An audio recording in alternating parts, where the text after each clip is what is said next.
I had heard about the Mayor's Walk Run in other communities and got in contact with the organization that actually handles that. And we decided that we would do that event in Redcliffe on a yearly basis. So I worked with the Community Development Department at the town of Redcliffe to set that up and with the Lions Club and get that going. And my role really was to help organize it, provide the leadership at the start, get the initial forums drawn up and the people involved in volunteering to be at that, to get the municipality involved, the mayor and the council to do the walking, as well as organize people that would come forward and actually do the walk run. And so very much it was setting it up and getting it going, and once it was all set up, then it was just simply handing it off to somebody else to do it on a yearly basis. So that would be one example of a short-term involvement that is an ongoing yearly event that benefits the town. Well, you have to have an organization that's willing to take it under their umbrella. There always has to be somebody that will ultimately be responsible, because projects cannot necessarily stand alone. So there needs to be somebody that's going to take it on and see that it does take place. A lot of times the work is the upfront, behind the scenes work, and I believe that a lot of the work that I did was that kind of work. Just getting the people together, getting the process in place, getting it so that somebody could take it over. A lot of people are not interested in doing that initial work, which is very tedious at times, and finding out who can take it on and who has the passion to do it and what other partners need to be involved. So I think those are the key elements in making it successful, is figuring out what organization this fits with and if they have a passion for it and who are the key partners, and providing that little bit of resource in terms of just getting the setup going and then handing it to somebody else to take on, because once it's set up, people are quite happy to move it forward.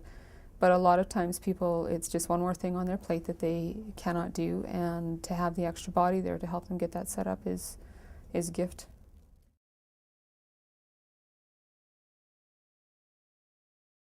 Community Gardens is a long-term project within this area. It started out as one garden. When I first got involved, there were no gardens, but there was a group of people who got together who knew that there should be something to do with community gardens and access to fresh produce, as well as the benefits of exercise and all of the good things that community gardens brings. However, there was no land.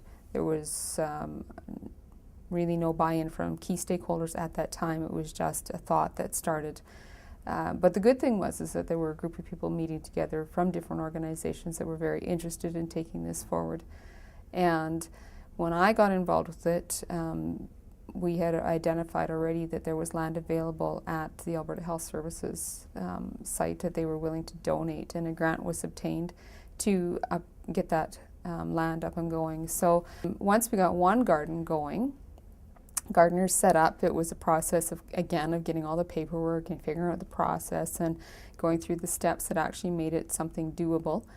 Then it was looking at how do we sustain this into a long-term plan, and do we make more garden spaces. And it was the same type of project as identifying who the key stakeholders were, where could we put gardens that would be accessible, who was going to be responsible for them, and looking at the larger key stakeholders like the municipalities who had land available, if we could access it, and organizations that were able to donate product or time, as well as getting some funds to develop these sites, because as with anything, when you're looking at physical structures, it always takes money to get those things up and going. So it really was sitting down and looking at what are our next steps, how big do we want to go, who do we want to involve, and who do we want to have around the table to help us plan this. So a lot of strategic planning for something very physical in nature that was going to benefit the community, not only benefit people with produce, but it also, gardens just make a community a nicer place to live. So looking at it from that aspect as well and getting the buy-in.